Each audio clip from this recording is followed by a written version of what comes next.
Everything that mattered went quiet at 9:17 a.m. The lights in the trading floor dimmed, as if the building itself were drawing a breath it could not finish. Screens that, one heartbeat before, had been a constellation of graphs and feeds winked out in unison. The wall of phones at reception fell silent. The automatic doors hesitated mid-cycle and then locked into a stubborn, metallic immobility. Somewhere deep below, the servers that pulsed like the company's heart stopped answering, and with that stop came a sound, the absence of the high, efficient hum that had once promised continuity. Silence in a place designed to drown it out felt like a verdict. Sofia Mendoza stood in the marble lobby with a travel mug she hadn't quite finished. Her gloves were still damp from the dishwashers in the penthouse kitchen, where she often preferred to do things herself. The mug warmed her palms. The morning sun spilled across the lobby's polished surfaces.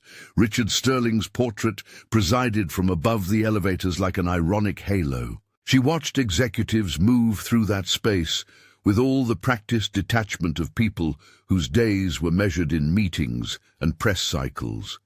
They gave her the kind of smile that meant they saw the daughter of the man whose name was on the building, and nothing more. She had heard the polite questions, studying, heading out, and felt the soft fall of disinterest that came with them. Richard had made himself large in glass and steel, and in that largeness there was no room for a teenager who preferred to know how things worked rather than how they looked. Carlos, who had come with her from the staff entrance, stood a few steps away with a mail cart. He had been a part of the building longer than the current board had, a quiet constant who polished the unnoticed places. He looked at Sofia with the same patient, steady curiosity he'd held since she was small, when he taught her how to listen to the furnace so they could tell which part was tired. Today his eyes were sharper than usual. His jaw worked as if he wanted to say something and kept it behind him like a shield. The first call came through on a small, personal device the way emergencies often do, soft and intimate, then expanding. An assistant's voice, then a breath of panic. "The trading floor is down," she said. "All communications. The company's core systems are offline." Richard arrived within minutes, his suit a tight uniform that betrayed the small, brittle fear that lived behind his eyes. He moved like a man whose life had been optimized into gestures, a sharp hand at an assistant, a clipped command. When he passed Sofia and Carlos, his hand brushed hers and he said, "Sofia, stay with Maria, don't—" but stopped. The sentence folded under the weight of his own need to be everywhere at once. Sofia watched him go, felt the familiar hollow that came with being seen and not heard. He was her adoptive father, officially, legally, irreducibly hers, and yet the corridors still read her as an accessory, a symbol of an image he had built faster than the bonds he formed. She loved him. He loved her in his way, which was mostly protection wrapped in press strategy. But love that comes with a boardroom and a reputation can leave people overlooked. At first, they tried the easy things. Restart, switch to backup.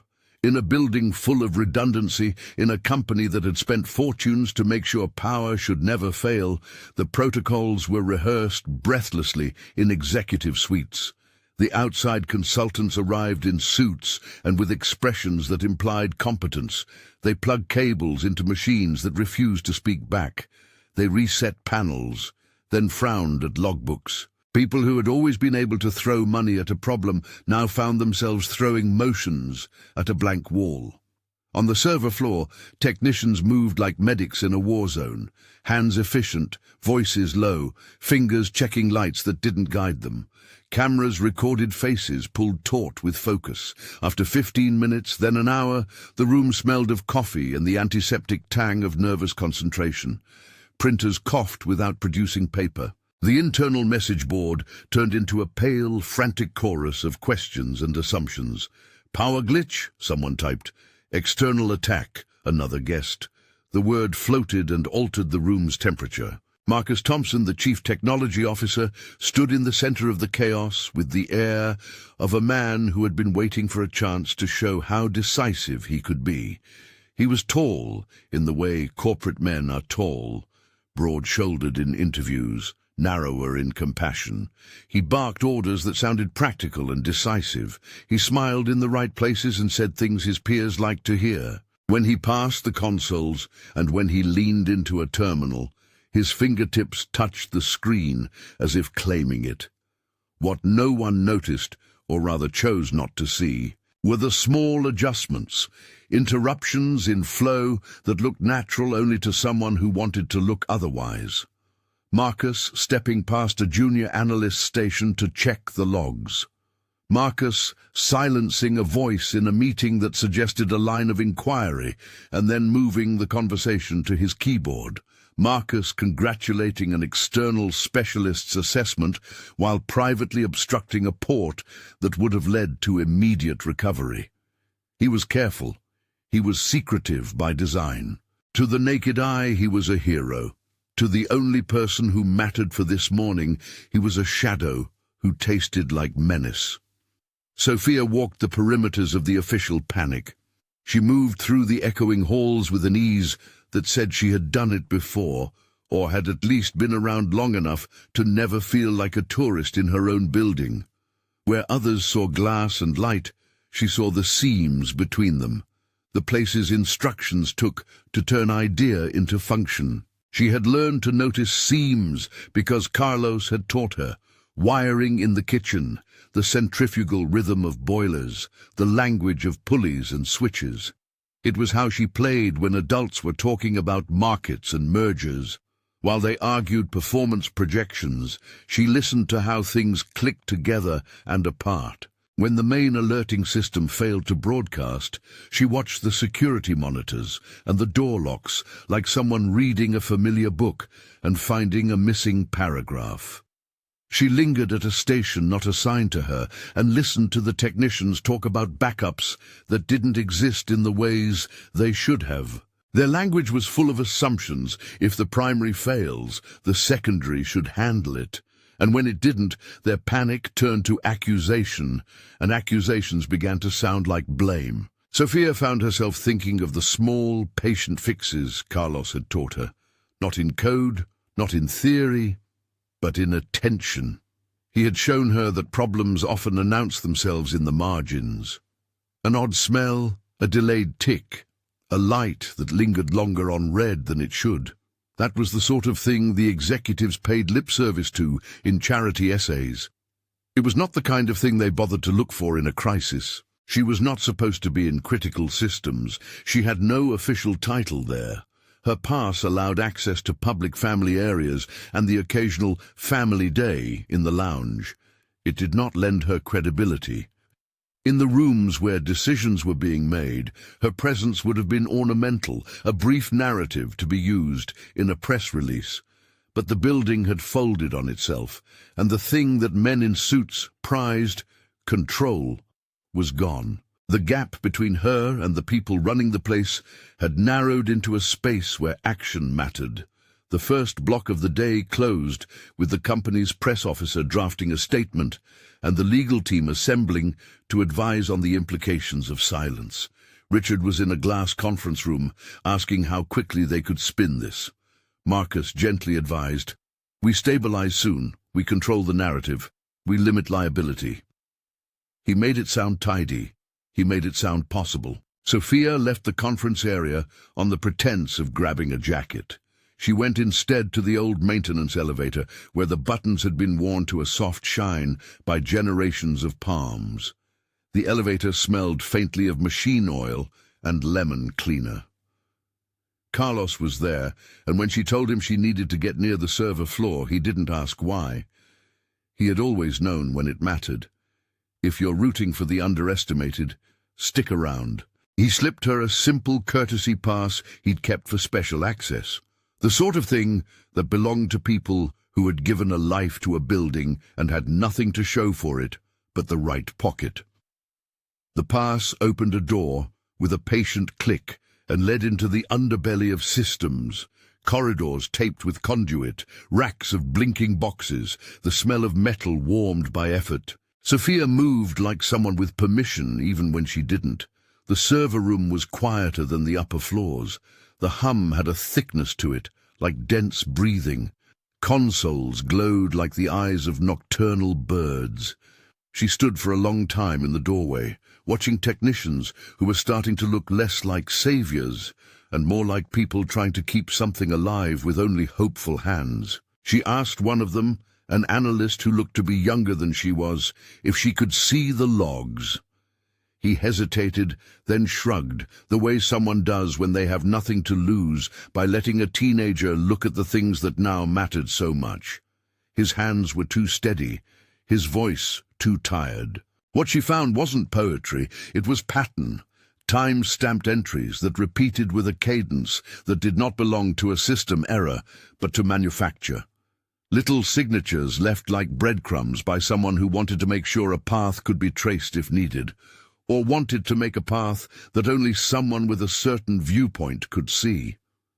Sofia's eyes, trained in the grammar of small mechanical anomalies, read the pattern as if it were a sentence. There were installs that had occurred outside normal maintenance windows. There were files that had the metadata of being intentionally placed, author names that could be forged, but a signature that had its own rhythm, a sort of corporate handprint. And there, buried under layers that refused casual scanning, was a secondary payload with a countdown not yet started, but scheduled to run if triggered. A destructive sweep that would erase critical records and cripple the company's ability to recover. She did not understand all the specifics. She never claimed to be an expert in every corner of a machine's mind, but she understood cause and effect. A destructive sweep would threaten payrolls, insurance claims, and, most critically, people's livelihoods. It would not simply be a failure, it would be a catastrophe with faces attached to it. The active parts of the sabotage were still doing damage, small, incremental, like veins of rot. Her fingers hovered over the keyboard for a long time because the choice in front of her had the shape of a moral question. If she disabled the active components without preserving the record, she could halt the immediate harm, but lose the evidence that would allow authorities to find who had done it. If she left things intact and called for help, there might not be time to save the records themselves. She thought of Carlos cooking in their small kitchen, of Maria's soft, stern voice reminding her that power without responsibility was a dangerous thing, of Richard and his image that was more fragile than he let on. She thought about the people whose paychecks depended on a system that, right now, was fragile. Sofia moved with the particular confidence of someone who had been underestimated so often she had learned to measure her risk differently. She did not type commands that would teach anyone how to hack. She did not pry open technical secrets. She used what she could, access privileges contained in the courtesy pass, a line of dialogue with a trusted junior analyst, and the patience of a person who knew how to read the faintest signs. She isolated the active vector in a way that the technician saw as a temporary stabilizing maneuver rather than a permanent fix. She rewired a flow to go through a monitored channel instead of shutting it down entirely. It was careful and conservative. It was surgical. Most important, she did it so that the logs stayed intact. Every malicious signature, every suspicious timestamp, every forged author line, preserved like footprints in mud. As she worked, she felt eyes on her. Marcus watched from the door of the server room, his jaw set in a mask that could have been concern. He walked past her and said, "We need a report, Sofia. Please coordinate with David's team when they arrive." His tone was casual. His words were designed to keep her visible and inactive, to keep her in a performance role. She nodded, because a teenager who argued with the CTO of Sterling Enterprises would be framed. But inside, she catalogued the way his hand had paused too long near a console and the way his temper showed briefly when a junior tech suggested something outside his script. People like Marcus build their safety on invisibility.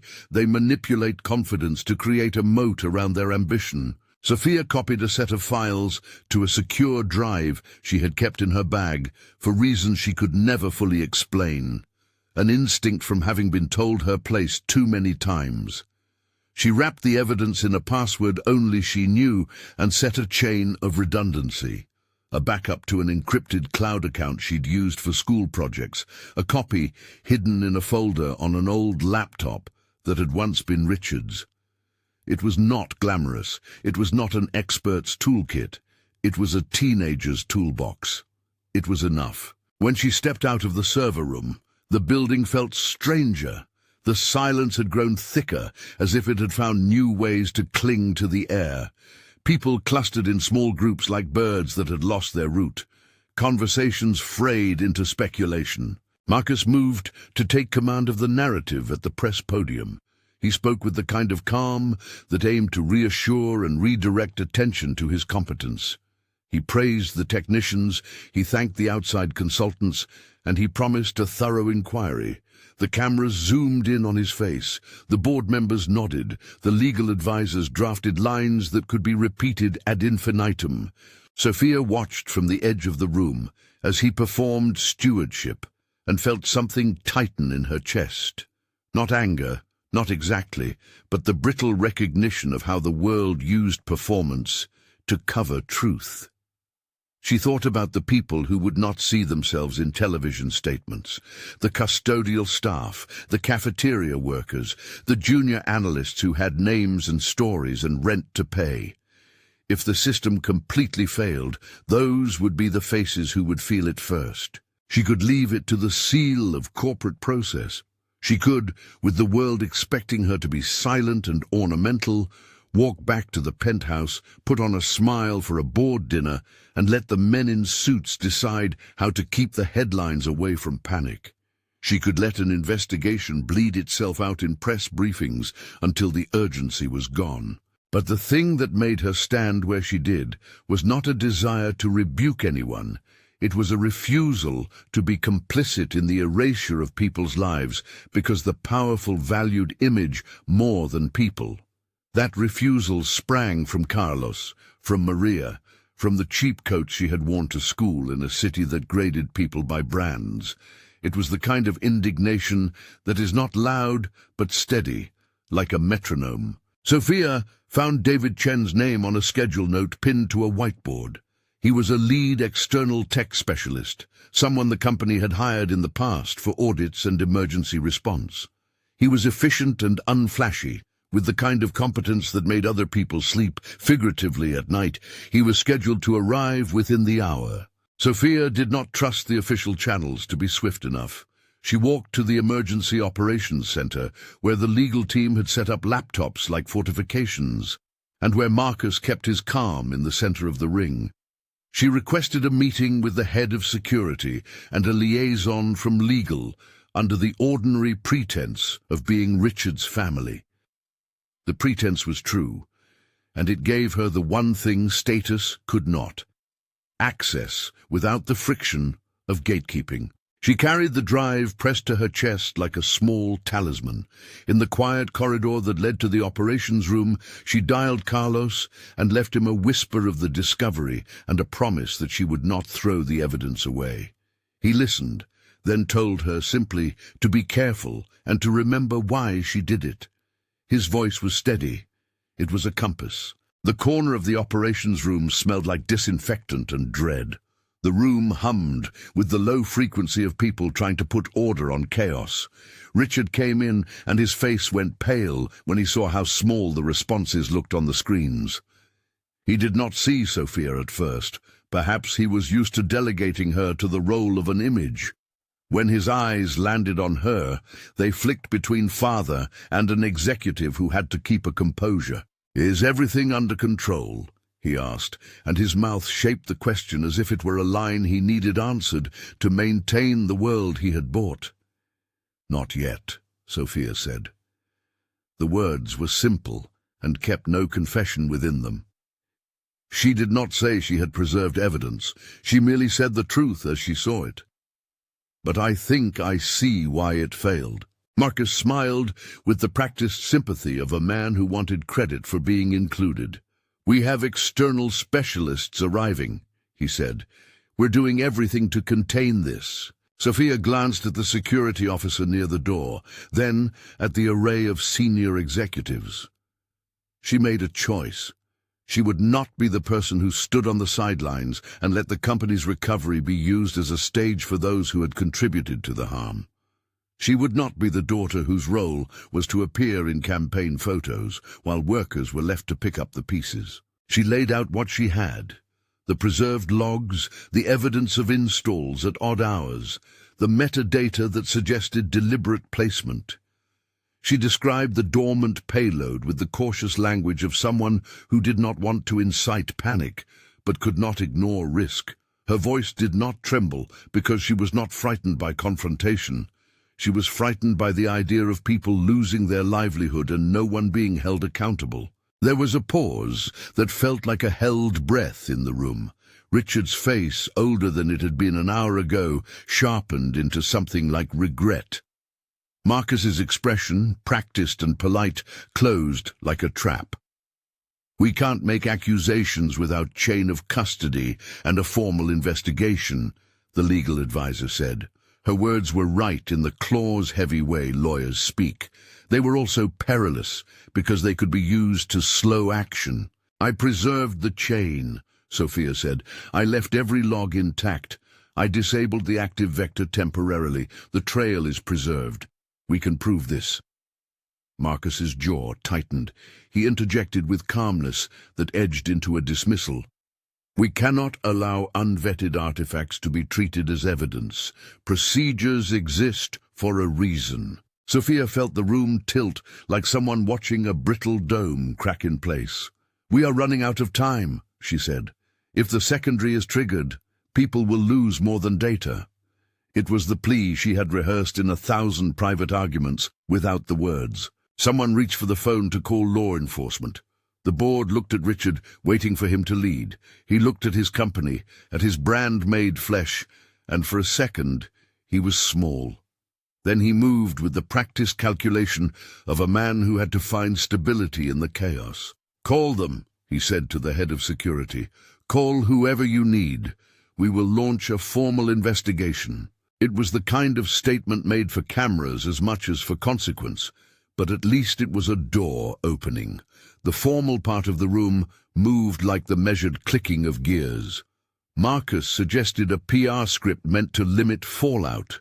Legal argued over jurisdiction. The head of security made arrangements to secure physical access to the servers. Someone asked Sofia to stand by so that everything she had done could be verified. Sofia felt the small, hot joy of validation, tempered quickly by the knowledge that validation did not equal justice. She had preserved the evidence because she had decided, early, that she would be honest with the law. She would hand it off to professionals. She would not stage a public shaming. She refused to weaponize anyone's fall from grace for personal pride. That was the lesson Carlos had kept teaching: dignity in action. As David Chen arrived, a man whose grey in his beard suggested experience more than age, Sofia saw in him the kind of person who might not be swayed by performance. He walked straight to the consoles, appreciated the logs with an almost academic detachment, and nodded at the pattern she had described. He did not pronounce it perfectly. He used words like concerning and indicative, the careful language of someone who was constructing the scaffolding for an investigation. "Secure everything." Agent Johnson's voice came in like the cold knock of legal consequence. He did not enter immediately. He was an official presence that would shape the story into a process.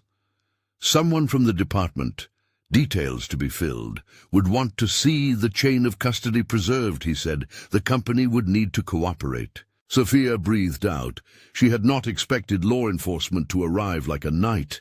They arrived like the start of procedure, slow and consistent. Their arrival signified a line had been crossed. This was not a simple outage. It had become a matter with victims and a suspect. Marcus watched the doorway through which Agent Johnson's team would enter. His face had a controlled sheen of concern, but Sofia had seen his hands earlier, the way they had hovered too long. She had seen the small acts of obstruction. She had the logs, but she also had a sense of something colder, ambition masquerading as stewardship. When the agents filed in to take custody of the preserved evidence, Sofia handed over the drive, and the technicians verified the logs in the way they had been trained to verify things. The legal advisors muttered about non-disclosure and the potential for insider trading implications. Newsrooms would be hungry. Stock monitors outside would twitch. The shift in the room after the agent's arrival felt like the beginning of a legal machine engaging. It was not instantaneous justice. It was a slow, careful mechanism that would either bring a reckoning or allow the powerful to soothe it into forgetfulness. Sofia knew both outcomes were possible. She felt the responsibility as something that sat heavily on her like a coat. She could not, would not, be casual about it. That night, when the building finally began a tentative recovery, engineers patching systems and consultants mapping out a way back, Sofia sat in the family kitchen with Carlos and Maria. A quiet settled over their small table like a moth over a lamp. The world above hummed with crisp corporate statements and the first of the news updates. Her phone buzzed with messages, some congratulatory, many curious, a few that assumed a narrative she did not want to play into. A girl saving the day in a single heroic moment. She told Carlos what had happened, the way she had preserved things, and the argument in the operations room about when to involve law enforcement. He listened, his hands folded, and when she finished, he put a cup of tea in front of her, the way his hands had always given small remedies to big problems. "You did right," he said simply. His voice had the quiet gravity of someone who had seen life in both its hard and ordinary shapes. "You didn't act for fame. You acted to save people." Sofia felt the weight of that as she reached for the cup.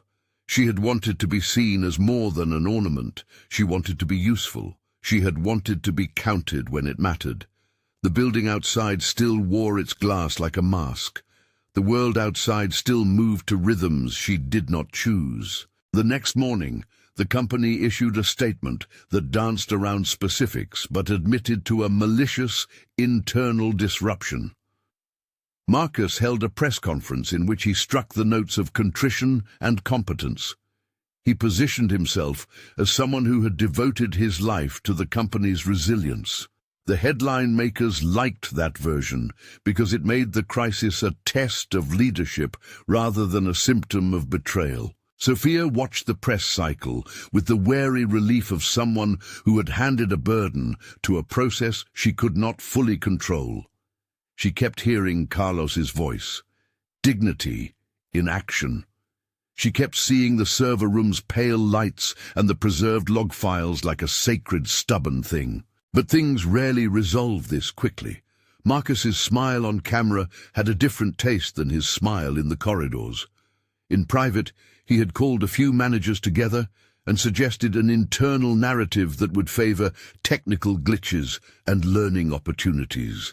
In private, he had not spoken about the emails she had found, the forged author names, or the schedule changes. He had spoken about markets and recovery times and the need for calm. His language was designed to flatten the outrage into an organizational aftershock. Sofia began to notice the small reactions her presence provoked in the executive wing, an extra pause when she entered, a studied generosity that was just enough to look good in a photo, but not enough to acknowledge skill. The board offered a public thank you that read like a press release, but had the gentleness of a social obligation. Richard, in a statement, expressed profound appreciation for those who step forward when needed, and his eyes found Sofia in the television frame, quick and searching. The media wanted a hero in a single frame. Sofia refused to be reduced. She wanted outcomes, for employees to have security, for people to be held accountable, for policies to shift so the vulnerable would not be the first casualties of a failed system. She thought about what that would mean in practice: better oversight, scholarships to bring talent in from underrepresented backgrounds, a committed fund to recognize maintenance staff whose labor kept things running. At the edges of her plans was a practical but uncomfortable truth. The people who would resist reform were often those with the most power to slow it. Marcus had skin in that game. He had a network, and he had an audience. He had shown himself adept at moving the pieces of a narrative to favor himself. He was a man who could be both the voice of recovery and a saboteur of accountability. Sofia started to stitch together a plan, not out of theatricality, but out of necessity. She would need allies: David Chen's impartial competence, Agent Johnson's procedural reach, and Sarah Williams, the head of HR, who had seen the company's blind spots and had quietly pushed for more inclusive hiring before being rebuffed. Jennifer, a colleague who had once been dismissive, had approached Sofia in the cafeteria that afternoon with a soft, apologetic smile. "I was wrong before," she said. "I see you now." That was not an offer of redemption. It was an opening. Sofia's actions would have to be methodical. She could not rush into public accusation without the scaffold of evidence and authority.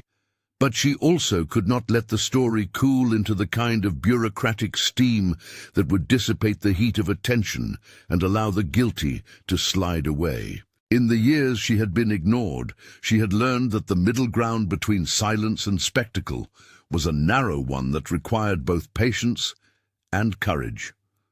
At dinner, Richard sat across from her and asked how she was.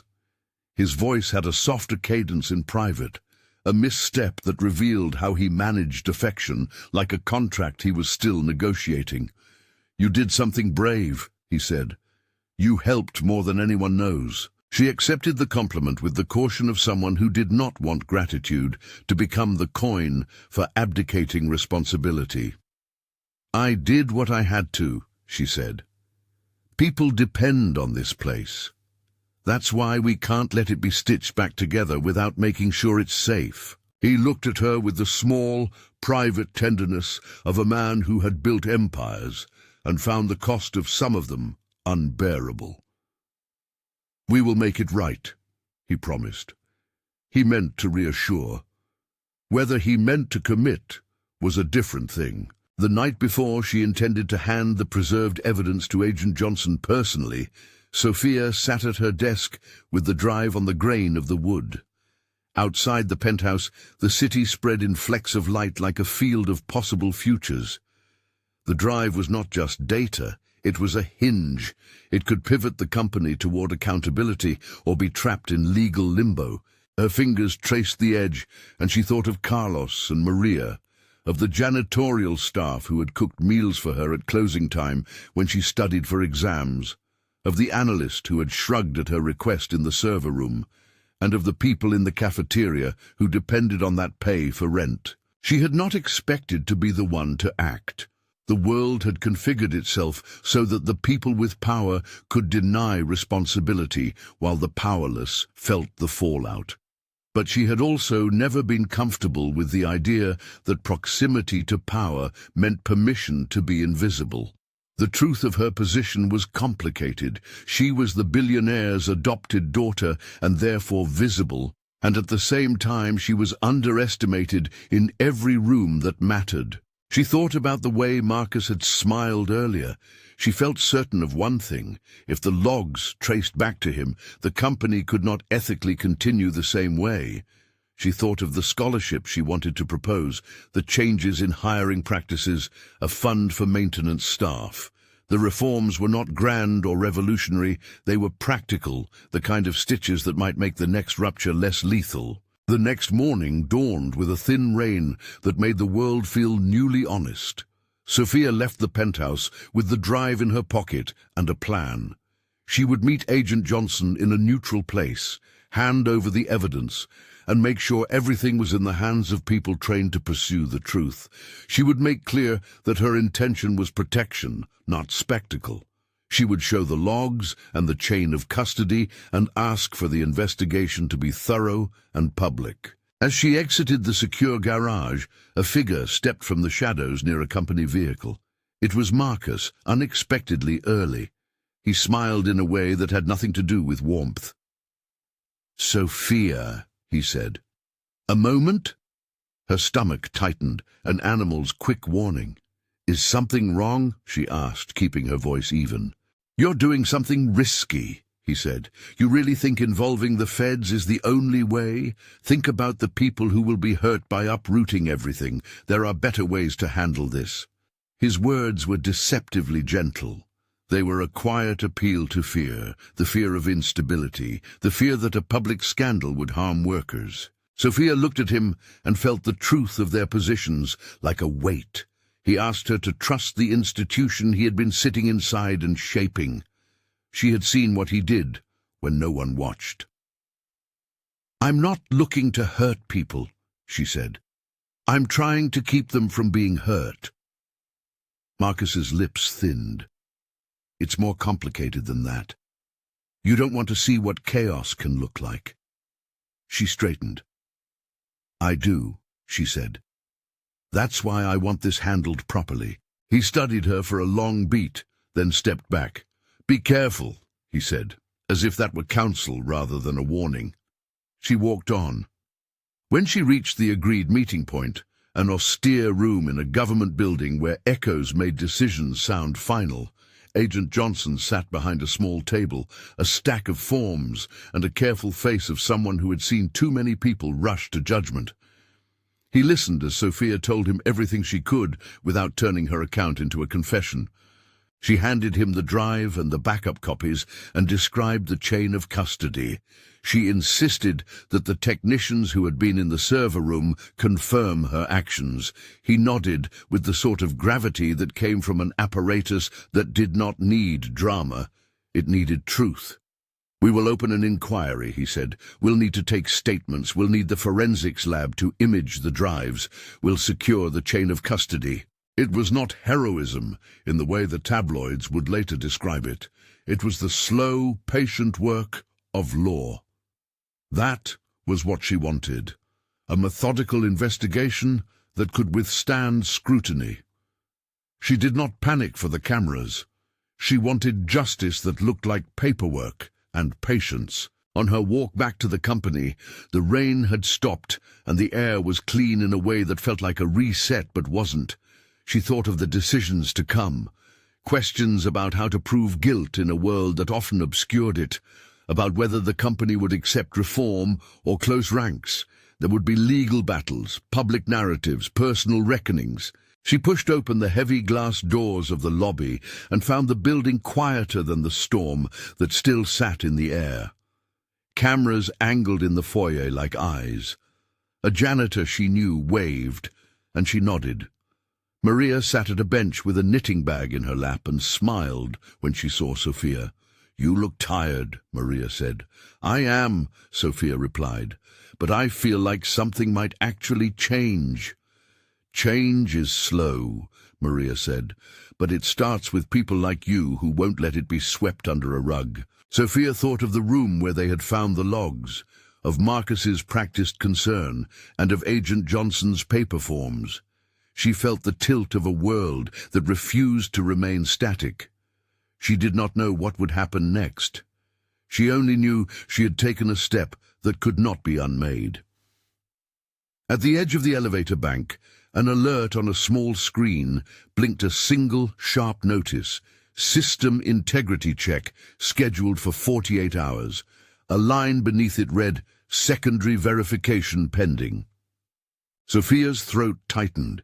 The same countdown she had read the night before still hung like a threat, the dormant sweep time that, if triggered, could erase more than data.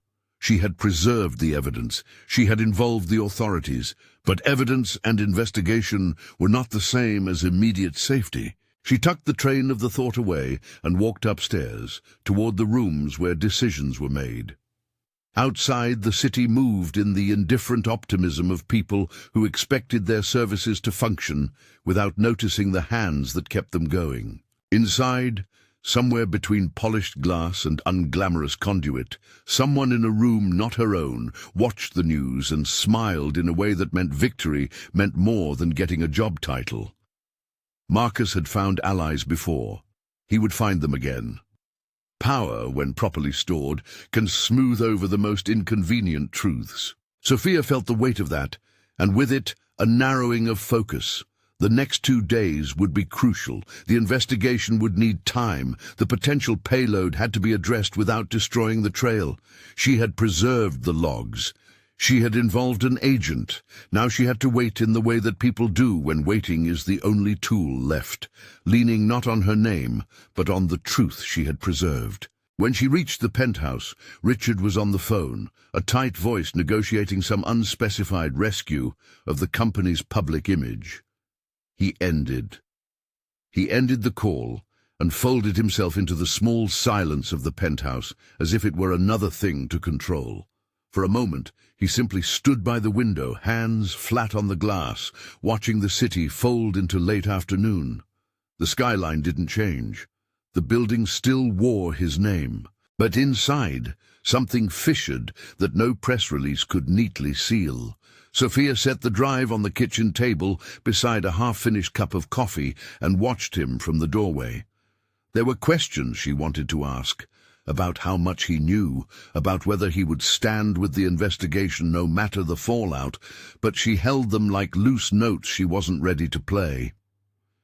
He turned, and for a second she saw a man unsure how to be both a father and a public figure.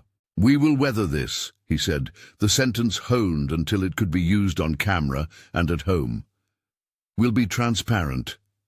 She read the hope in his voice and the ways the words still had distance. "Transparency is good," she said. "But it has to mean something. It can't just be a page in the next shareholder letter." Richard's face faltered under the suddenness of truth. He moved closer, the old instinct to protect finding its soft way through ego. "You did the right thing," he said. "You involved the right people." Sofia nodded, but the nod was small. Validation mattered less than trust and change. She had handed over evidence because she believed in procedure. She had preserved the trail because she wanted accountability that could survive pressure. The night was long and fragile. The coming days would be the test. Marcus, meanwhile, was finishing a private call of his own in a conference room that smelled faintly of lemon cleaner and arrogance. He spoke in the polished rhythm of someone who had rehearsed justifications in a mirror many times. "We'll manage the optics," he told the voice on the other end. "If anyone asks, it's an unfortunate internal disruption. We contain, we reassure. No need to burn the place down to make a point." His fingers tapped a listicle of names on his phone. Managers who owed him favors, board members who trusted his performance more than their instincts. He anticipated a path that would turn a crisis into a coronation, heroics in public, scraps in private, a path upward in a company desperate for steadiness. He did not anticipate a teenager with a stubborn sense of duty who had already removed the active threat and handed the trail to people who did not answer to him. When the formal investigation began, it had the dry punctuality of machinery.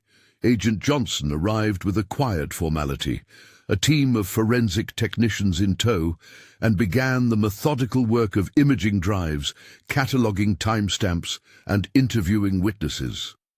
David Chen worked alongside them, his hands careful, his questions precise. He had a way of translating technical ambiguity into clear causality for people who needed something they could grip. At first, the inquiry seemed to the untrained eye like a parade of acronyms and administrative acts. But in those acts, Sofia saw something else, the slow, stubborn algebra of truth being tested against influence. Evidence that could be dismissed in a boardroom might still stand in a lab. Paperwork could not be polished away as easily as a television statement. Marcus attempted to steer the current before it reached the lab. He scheduled interviews with sympathetic press sources, waved for on-camera access that presented him as a steady steward, and nudged legal into wording that emphasized systemic failure rather than malicious actor. He moved like a man building a narrative bridge out of ambiguity. If the bridge could be tall enough, perhaps no one would look beneath it. But the technicians did look beneath it. They photographed system logs in a sterile room so their colors would not bleed into metaphor. They traced author headers and compared them against internal systems. They matched access windows with badge scans and camera footage. What took shape in their work was a map of intention, installs made during late-night maintenance windows that were not part of sanctioned procedures, author fields that bore the pattern of being forged, remote triggers scheduled to detonate at a time when recovery would be hardest. When Agent Johnson presented the preliminary findings to the board and the legal team, the air in the room contracted. There was a professional calm on his face. His words had the bluntness of things that could be counted. "We have probable cause to believe an insider acted with intent to disrupt and to profit," he said. He did not say names, he did not need to. But the direction of his sentences left little space for gentle euphemism. Marcus's smile in that moment was the kind that had learned to hold composure while counting losses. He insisted on cooperating. He offered additional data. He volunteered to step aside from certain decisions during the inquiry. To most observers, he remained the image of corporate competence. To someone whose eyes had been taught to read small wrongness, Sofia, it was inadequate. The turning point came the morning the board called for a public emergency session. Cameras were assembled, shareholders demanded answers, confidences mingled awkwardly with legal counsel. Marcus took the stage first and performed the script of command. "We take this very seriously," he said. He pitched the company's endurance like a shield and promised full cooperation. The press nodded. The market breathed in and out with an anxious rhythm. Sofia stood near the back of the room with David Chen and Sarah Williams, watching the performance that had so often swallowed truth. Richard sat beside a cluster of directors, his face taut with paternal worry and executive calculation. For a few seconds, the room felt like an arena where truth might be drowned by better actors. Then Sofia, who had been asked to give a statement because of her role as family, stepped forward with a choice clenched in her mouth. She did not come forward to be the story's ornament. She had a different plan, a demonstration, a public showing of the trail she had preserved and the logic that connected it. She connected a laptop to the main screen. The room quieted in the way rooms do when something tactile interrupts the expected rhetoric. Her fingers were steady, though her pulse had a rhythm. She opened a set of documents that David had verified, and an image of a log filled the main screen. She explained, in clear, non-technical language, what the logs showed. Odd installs at strange hours, a pattern of signatures that did not match scheduled maintenance, and a dormant destructive payload scheduled to run at a specific future time. She didn't say Marcus did it in the form of accusation without cause. She presented the evidence, files, emails, timestamps, and the way those files pointed to a constellation of actions that led back to one individual's access and signatures. David chimed in with explanations that translated the technicalities into accessible terms. Agent Johnson's presence, calm and steady at the front, signified that the next steps would be procedural rather than performative. The room shifted as if furniture had been rearranged. Board members who had been leaning on the old narratives found themselves balancing in new light. Reporters scribbled, cameras angled, and the legal advisor's mouth tightened. Marcus's reaction was quick and human. Denial, then anger. "This is circumstantial," he said, voice ricocheting in corners. He launched into the usual defense. Procedural errors could have occurred. Metadata could be manipulated. He suggested that only a full forensic audit could confirm anything beyond a doubt. The room, trained by corporate caution to prefer slow certainty over rapid accusation, leaned toward his words. Sofia had foreseen that. She had not come with spectacle. She had brought a chain of custody and a backup of backups. She invited Agent Johnson to speak to the chain of custody and to describe the lab's preliminary imaging. The agent did, in his even tone, and then asked for viewers to note one small but devastating fact. The access windows that initiated the installs correlated with physical badge swipes and remote access tokens that were controlled from a set of credentials tied to Marcus's administrative role and his personal login times. No single datum was a smoking gun in the way films portray them, but the accumulation, the pattern, the corroboration of logs with physical access, the witness statements of how Marcus had blocked certain emergency ports, built a narrative that was hard to simply shrug away. The murmurs in the room thickened into focus. Marcus's face moved through colors as he realized the net was tightening. He attempted to pivot, to attack the provenance of the drive, to question chain of custody protocols. Agent Johnson answered each challenge with procedural calm.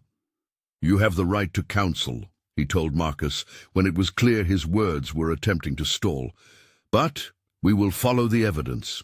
Security personnel, who had been standing alert, moved to detain Marcus for questioning, pending the formal investigation. His hands went to pockets, to paper, to the practiced gestures of a man who expected to negotiate his way out of trouble. For a few seconds, the air filled with the sound of shuffling feet and microphones being adjusted. Marcus raised a voice that moved between indignation and threat. Legal counsel began to murmur about liability. When the officer placed standard handcuffs on him, it was not dramatic. It was procedural. It was the slow, quiet thing the law does when a probable cause is established. Marcus shouted into the microphones, his sentences tangled with denials and accusations of political opportunism. Reporters leaned in. The live feed caught the tension in 1,000 small frames. Sofia felt nothing like triumph. She felt the strange relief of a burden eased and the heavy weight of consequence. This arc that had bent toward accountability now carried a human being into the legal system. That was the way it must be. She had preserved evidence forensics could test. She had avoided public shaming and instead invited due process. That was dignity enacted. The days that followed were a complex choreography of legal procedures and company adjustments. Marcus was placed on administrative leave and then formally charged when sufficient evidence was compiled.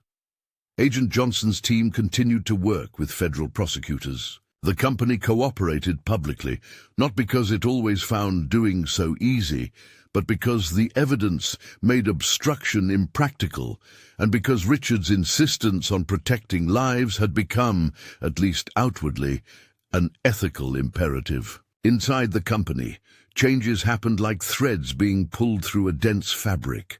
The board instituted an external audit of security practices.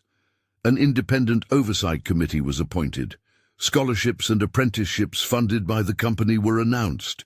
Initiatives meant to enrich the pipeline for entry-level talent from communities historically excluded from tech. Sarah Williams, who had once been cautious about pushing too hard, found her voice in the meetings and advocated for a transparent hiring strategy and a fund to support maintenance staff with training and pathways to secure employment. Sofia was offered a formal position, leading a new integrity and oversight initiative. The offer was framed in many ways: an honorary post, a seat at the security table, a role she could shape.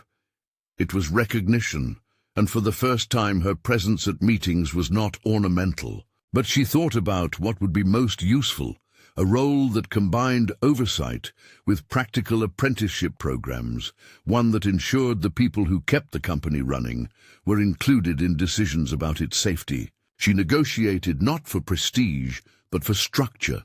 She insisted that funds be directed to immediate staff relief, payroll protections, emergency assistance for employees affected by the outage, and to longer-term education pathways. The company agreed, with Richard's public blessing and the board's reluctant but necessary acceptance. A scholarship program, named for the people who kept the company whole and funded by Richard's personal commitment, launched within weeks. The company created a maintenance fund, and a new policy required that all security incidents be reviewed by an independent panel that included non-executive staff representatives. On a quieter, more intimate level, relationships shifted. Jennifer, who had earlier offered a small private apology, began to mentor junior technicians. Sarah Williams found in the controversy a renewed purpose and a platform for change. David Chen accepted a permanent advisory role on the new Oversight Committee, a position he filled with the careful humility of a teacher. Agent Johnson, who had carried a procedural face through the storm, later attended a small private meeting where employees could ask questions, and he explained what investigations did and did not mean. His presence humanized a process that can often feel abstract and remote. For Marcus, the legal consequences unfolded with the slowness and complexity of a system built to be fair.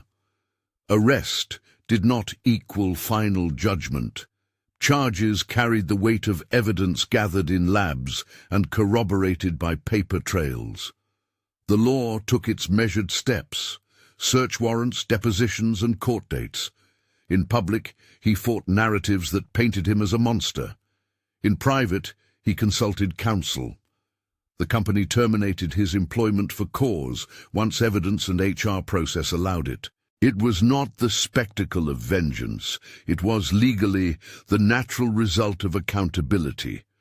Sofia did not bask in any of the headlines that called her a hero. She measured the appearing headlines like weather, transient and often shallow. What meant more were the small, practical results: a cafeteria worker whose hours were preserved, a junior analyst who received a scholarship to finish a degree, a maintenance supervisor who was given official recognition and training. Change that rippled into people's lives felt like the only victory that mattered. One afternoon, months after the incident, the company held a modest ceremony in the atrium to inaugurate the Sterling Foundation for Workplace Resilience, a fund dedicated to training maintenance staff, offering emergency bailouts for workers during technological disruptions, and sponsoring community apprenticeships in systems engineering. Richard gave a speech that was both executive and personal. He spoke about stewardship and the need to honor the people whose labor made his company function. He looked at Sofia as he spoke, and the audience saw a man who had been forced to reckon with his priorities. Sofia accepted a quiet role as the Foundation's liaison to the community. She insisted the Foundation be governed with accountability, and that its decisions include those who would be affected by them. Her title mattered less than the effect of the funds, and those funds soon supported kids from neighborhoods like the one she remembered. Neighborhoods where people worked with their hands and learned the language of machines by necessity. At home, the family's kitchen resumed its small rituals. Carlos's mail cart rolled through the corridors with the same patient sound. Maria's voice still carried the same blend of scold and tenderness.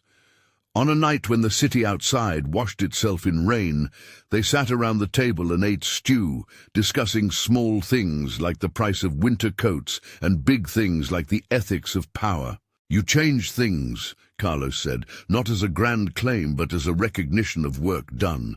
He folded a napkin with the careful motions of someone who straightened more than rooms. "You didn't ask for praise, you asked to fix." Sofia pushed her bowl aside and smiled, the way a person does when gratitude is too large for words. "I wanted to make sure people were safe," she said. "Not because I wanted credit, but because we all matter." Richard listened, and in a voice that no boardroom could replicate said, "I'm proud of you." The sentence wasn't a press release. It was private and stuttered and real. The months that followed were not a storybook closure. There were hearings and appeals. There were complaints about overreach and defenses about the necessity of business continuity. The markets recovered in fits and starts. Some executives left quietly, others remained to shepherd the company into a new era. But the structures were different. Oversight committees met with staff representatives, maintenance logs were subject to independent review, and scholarship applications spiked from underrepresented communities. Sofia continued to learn, sometimes in the hum of server rooms, and sometimes in the fluorescent light of board meetings, where she had to speak discipline into the ears of people trained to listen to financial metrics before human ones. She made mistakes. She missed a meeting she should have attended, misjudged a personality, and once, in a briefing, let frustration leak into a sharp tone that she later apologized for. She was not a flawless savior. She was a person who did not let her fear stop her from doing right, and who learned the often tedious work of translating compassion into policy. One evening, when the company's urgent meetings had settled into routine and the press had moved on to newer scandals and rarities, Sofia walked the server floor with David Chen. The pale lights blinked, and the hum returned to a steady, healthy rhythm. The air smelled of resilience, clean, technical, ordinary. David looked at the racks of equipment they had fought to protect and said quietly, "You did something that took courage and patience. It's harder to be right than to be loud." She heard in his voice the kind of mentorship that was not about status, but about craft. "It wasn't just me," she said. "It was a lot of people who finally listened." He nodded. "You made people listen." Back in the penthouse, Maria sewed a small patch onto the hem of a coat she was repairing. The patch was practical, stitches to hold where movement had frayed the fabric. The action itself felt like a metaphor to Sofia, a small repair that stopped a tear from widening. She thought of the scholarships that had put kids into classrooms, of the maintenance funds that had saved a family from eviction, and of the person who now sat in a jail cell, his world narrowed by choices he could no longer hide. On a bright morning some months later, the company announced a public report of the incident and the subsequent reforms. Richard read the highlights himself, owning failures and naming the steps forward. He dedicated significant funds to the foundation. The board approved permanent oversight measures. That day, the company's naming plaque seemed less like a monolith and more like a marker for a place trying to be human. Sofia watched the press coverage with the steady patience of someone who had learned the difference between noise and consequence. She had a small, private satisfaction, not the kind that wants applause, but the kind that knows practical things had shifted. People would sleep easier, bread lines would not form as quickly. The future remained uncertain, but its contour had changed. At the center of the change was a quiet principle that had guided Sofia since she had first found comfort in listening to machines with Carlos. Dignity matters. Not just dignity for the boardroom or in announcements, but dignity lived through protection, through training, through practical funds that prevented suffering, and through policies that recognized the worth of people who were rarely celebrated. A few weeks after the reforms were publicly ratified, Sophie walked into the company cafeteria to find a bulletin board covered in handwritten notes. Employees had posted stories about what had changed: a tuition assistance program, a new night shift allowance, a repaired heating system in the archive room.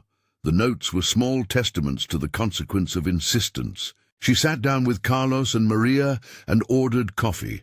Around them, employees spoke in low voices, laughing and making plans. The building no longer felt like the machine it had been the morning everything stopped. It felt more like a community that had been forced to reckon and, awkwardly and imperfectly, had chosen to be better. "You ever think people will stop underestimating you?" Carlos asked, half teasing, half serious. Sofia considered the question. She imagined a world where underestimation was less common, but she also knew that being underestimated could be an armor and a weight. "Maybe," she said, "but I hope they learn to count people properly before thinking they can afford to underestimate anyone." They sat in companionable silence for a long moment. Outside, the city breathed with the normal complexity of millions of lives intersecting. The company's name gleamed on the building across the street, like a reminder of how fragile and how necessary institutions were. In the months that followed, the foundation she helped shepherd funded apprenticeships and scholarships. David taught classes. Sarah Williams helped implement policy. Jennifer became a voice for junior staff. Agent Johnson returned once to lead a community session on digital safety and legal rights. The ripple effects of that morning persisted in ordinary ways, in safer working conditions, in access to education, in formal recognition for essential workers. On a clear evening, with the city folding into twilight, Sofia stood in the lobby and watched the lights come on in a building that had nearly gone dark. She thought of the hum of servers, the small lights on racks that now reflected the faces of technicians who had been seen and heard. She thought of Marcus walking into a room he would now have to explain. She thought of the slow, long arc of consequence that the law would trace. She felt lit by something quieter than triumph, a conviction that stewardship and respect mattered more than any glossy reputation. She walked home with Carlos at her side, the mail cart pushed ahead of them like an old friend. Maria waited with a pot roast and a place at the table. They ate, and they spoke of nothing grand, bills, students, the weather, and something profound, the ordinary dignity of a life kept whole. When night settled, Sofia went to her desk and looked at the small drive she had once carried like a talisman. She did not need it now. The evidence had been processed. The law was in motion. The company had begun to stitch itself differently. She placed it in a drawer and closed it with a simple, decisive click. That was the sound of a chapter closing and a new one beginning. Her story was no longer only about being the billionaire's adopted daughter.